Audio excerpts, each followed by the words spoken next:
Sudden loss of a Hollywood icon. Actor Chadwick Boseman has died at the age of 43 after a private 4-year bout with colon cancer.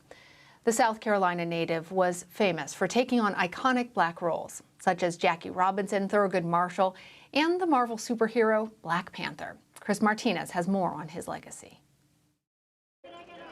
Before he rose to superstardom in Black Panther, Chadwick Boseman played 20th century legends like Jackie Robinson and James Brown. Boseman died after a 4-year battle with colon cancer, according to a statement calling him a true fighter and saying he continued to work while undergoing surgeries and chemotherapy. The statement said he died at his Los Angeles home with his wife and family by his side. Black Panther production company Marvel Studios tweeted, "Our hearts are broken and our thoughts are with Chadwick Boseman's family. Your legacy will live on forever. Rest in peace." When the film was released in 2018, Boseman was asked what it meant for him to be the Black Panther. It's taking on its own meaning right now. I'm seeing that it's a cultural experience being the Black Panther.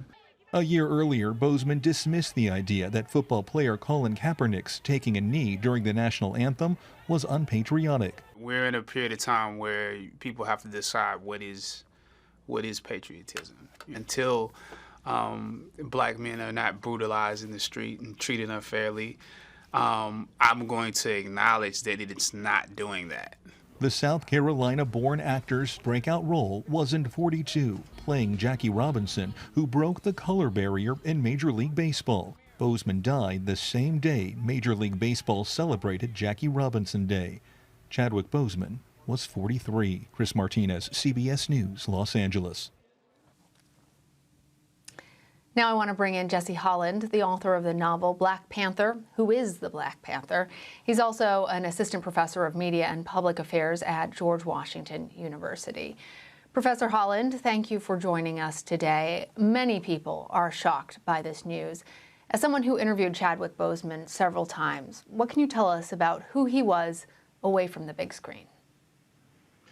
Well, thank you for having me. One of my fondest memories is sitting down with Chadwick Boseman. He was just as warm and friendly as you could expect a person to be. He was a superstar, and he knew he was a superstar, but he was still kind and gentle and forthgoing with me. He didn't have to take the time to sit down with me. He had actually been in Washington, D.C.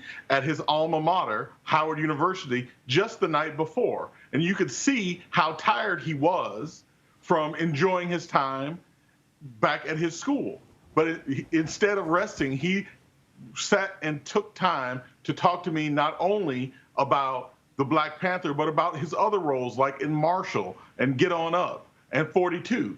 He was as generous with his time as a human being can be, and I feel so honored to have the chance to sit down and talk with him.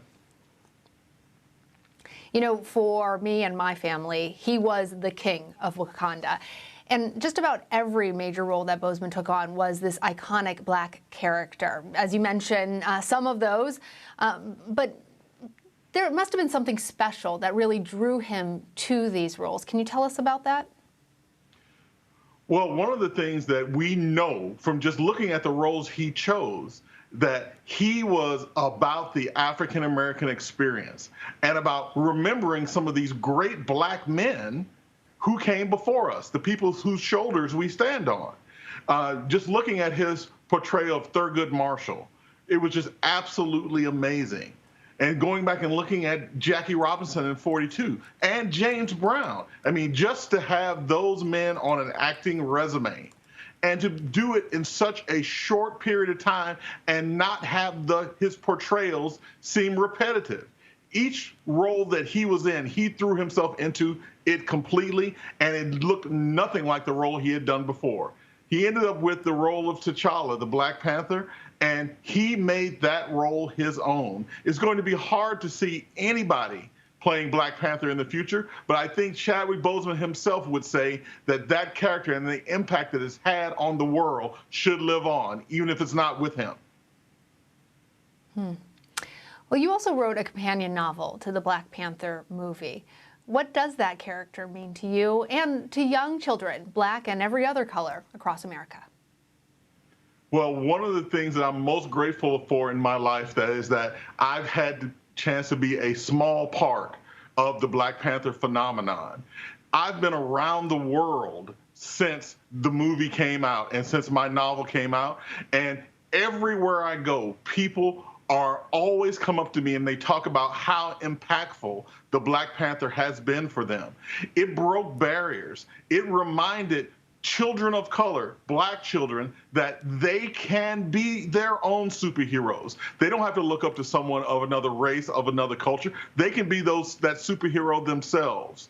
And with Chadwick Boseman's portrayal of Black Panther, it just took it all to another level. He in that movie gave Black creatives like myself license to be ourselves and we're not worried about what other people think we should be. We can be ourselves and we can be successful. So I'm just glad that I got a chance to meet Chadwick Boseman and talk with him, and B, to just be a small part of that great Black Panther franchise that helped change entertainment and the world. What a talented man he was, and fundamentally so young. It is really a great loss to our culture in this country, but he does leave behind a legacy. Can you tell us what you think Boseman's legacy will be? Well, he will always be known for those iconic roles that he chose. Jackie Robinson, Thurgood Marshall, and especially the role of T'Challa. His legacy will be that breaking of the glass ceiling to where we now know African-American writers, directors, and actors can do anything. But even more important than that, he was an advocate for his people. He was an advocate for historically Black colleges and universities. He was an advocate for other Black actors. As he was coming up, he told me that he remembered Denzel Washington helping him. He tried to do the same thing. He tried to be that assistant, that mentor for other Black artists and other Black creatives growing up, coming up the way he did. That's going to be his true legacy, being the person to help the next person come behind him. All right, Professor Jesse Holland, thank you. Thank you.